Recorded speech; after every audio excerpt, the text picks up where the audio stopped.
Good morning, everybody! My name is Game Champ, and my goal in life is to complete every video game that exists. Or at least it used to be. 2 years ago, I was still a YouTube rookie, doing not much more than Sonic the Hedgehog cutscenes. I had an idea for a new video series. I was gonna play Sonic fan games and record long plays of them. Sonic Boom, Rotor Boom, Chaos Battles, Chaos, and Sonic Chaos. And then nothing. The series stopped there before it even really got started. People begged, when is the next Sonic fan game coming out? And I could only sigh and promise it would come later. Because behind the scenes, I'd started playing the Sonic fan game that proved too much. The Sonic fan game that made the Game Champ give up. Today, we're gonna take a complete look at Sonic Robo Blast. Sonic Robo Blast was created mostly with click and play and compiled in Games Factory by Jonathan Wallbank, aka Soniku, on February 1st, 1998, 6:17 p.m. British time. And this game actually has a bit of a reputation. Sonic Boom was the first Sonic fan game, but Sonic Robo Blast was the first good Sonic fan game. It amazed the world with an unprecedented lengthy campaign with tons of secrets to find and laid the groundwork for the Sonic fan game community for years to come. It certainly leaves a good first impression with quality MS Paint and an explosively colorful title screen. The story is simple compared to the last few games. Robotnik is being bad and only one man can save the world. Well, what? Don't leave me hanging here, one what? It just ends and we never get to find out what the one was. Was it one Sonic the Hedgehog Robo Blast? Only one Sonic the Hedgehog Robo Blast can save the world? Our very first life turns out, okay-ish? Immediately the game feels super off. All of Sonic's sprites are of different sizes and he squats or stretches off the ground whenever you start or stop walking. He isn't very good at landing on platforms, and whenever he lands, he won't leave the ball state until you start moving, which makes for some painful platforming. All that said, it seems to be pretty easy at first, just clear out the enemies as you go along.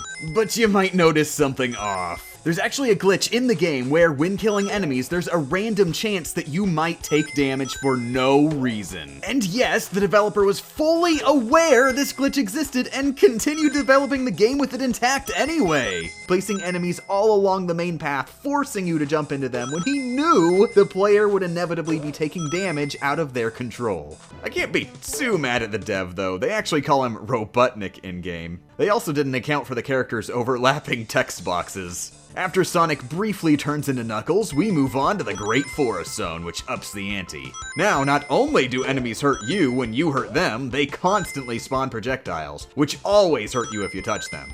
And since the projectiles spawn inside the enemy, you're always putting yourself at risk of the projectile spawning there and hitting you right as you kill them. On top of that, by now you'll notice that invulnerability time after taking damage is pretty random. Sometimes it lasts about 5 seconds, other times it's almost instantly gone. The main boss is pretty simple. Robotnik's projectiles constantly bounce around on screen until you hit them, forcing the player to be more offensive than defensive, because the longer you wait between hits, the harder it will be to dodge. Also, if you die, you can just sit there a while and enjoy the fireworks. The dev also left in the ability to reset the boss screens by pressing K, essentially giving you infinite retries against them. The game also gives you a password after every 2 zones. This one is Tez Daiska. Tez dies in Canada. Most zones from here on introduce their own gimmick. Lake Zone is a completely underwater level where you have to worry about a constantly depleting air timer, even during the level intro text. You need to go on the offensive to reach the next air bubble as soon as possible. Some screens don't even have an air bubble, you just have to finish them in a 20-second time limit. After beating Butnik, Sonic tries to escape the water, but can't because... But he's saved in the nick of time by Knuckles. Sonic and Knuckles have a conversation.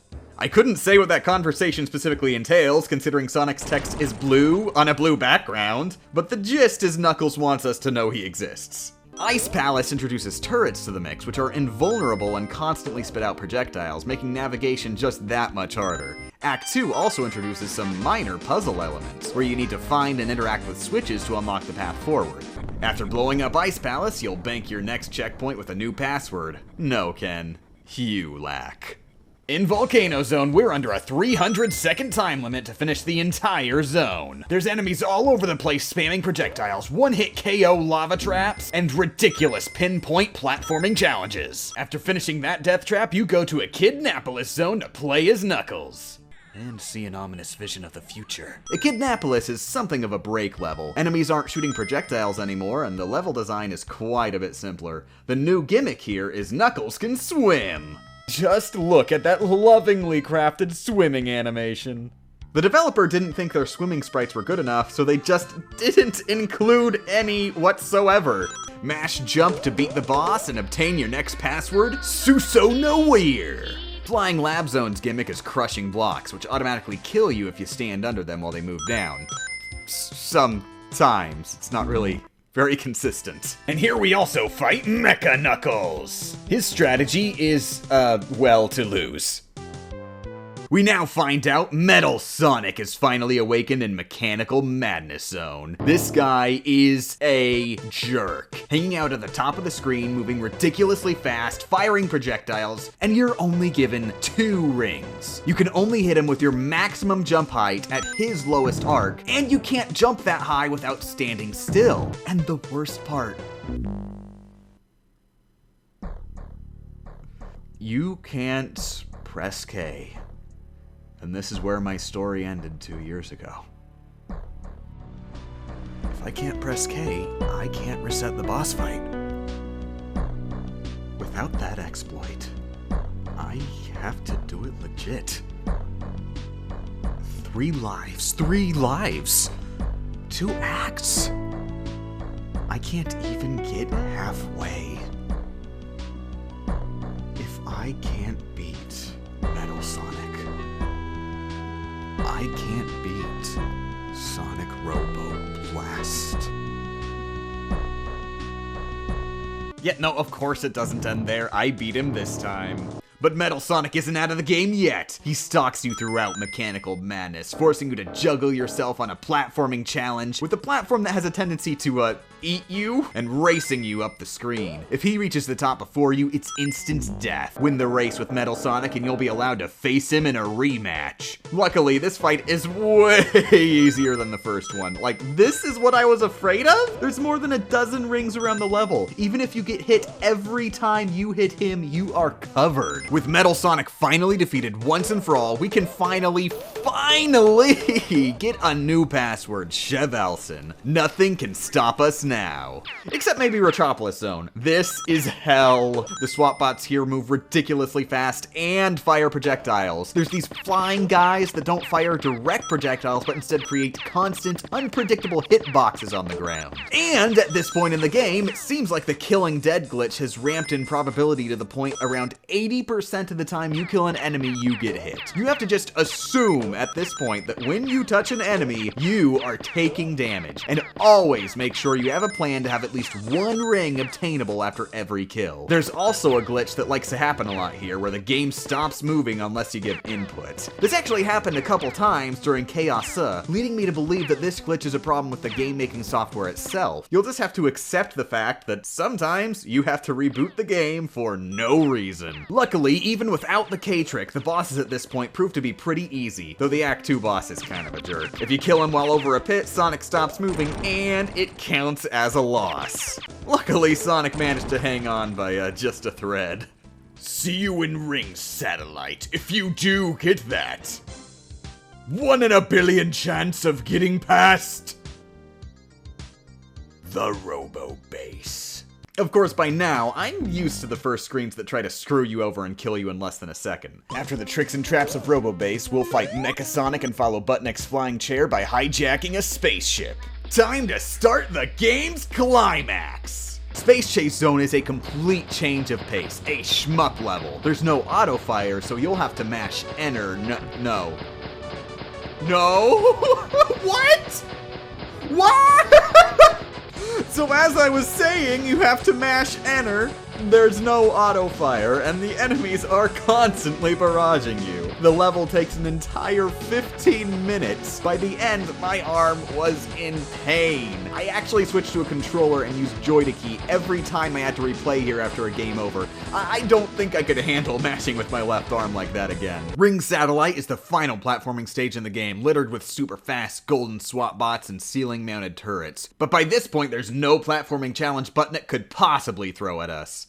Except maybe this screen. You have to exit via the bottom, which is super inconveniently under a platform and next to a death pit. It's so broken, the dev actually set it so that you can't lose lives here. At the end of the zone, we get our final password, Cash Rida, and a tip directly from the developer. Never trust shortcuts.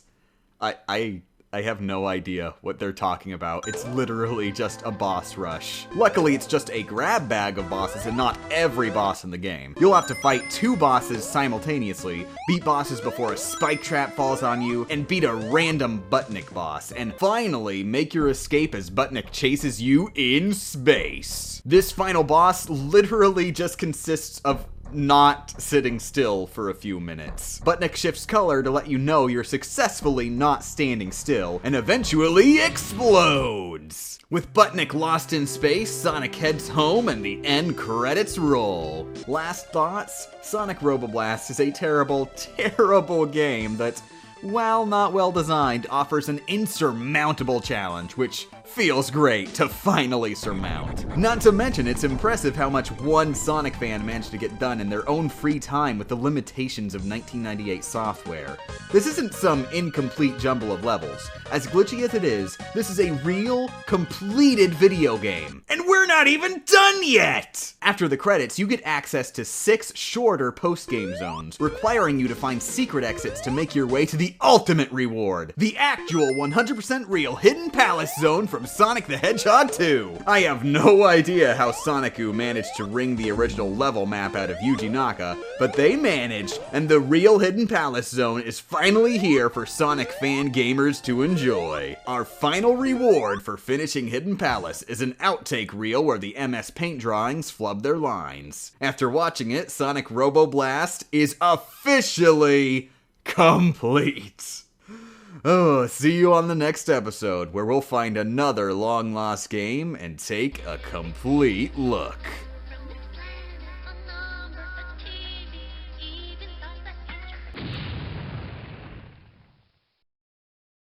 Special thanks to all Patreon backers, including Eric Flynn, Lord Renzi, Les Lamb, Sadie Bands, David 20 Covers, Beatty, JD, and RV Drock. This might actually be the last episode in this particular style of a complete look. I'd like to rethink the formula a bit for the next one. Anyways, as always, let me know what you guys think, especially let me know how much this video sucks, and arigato gozaimasu desu for watching. Get out of my house.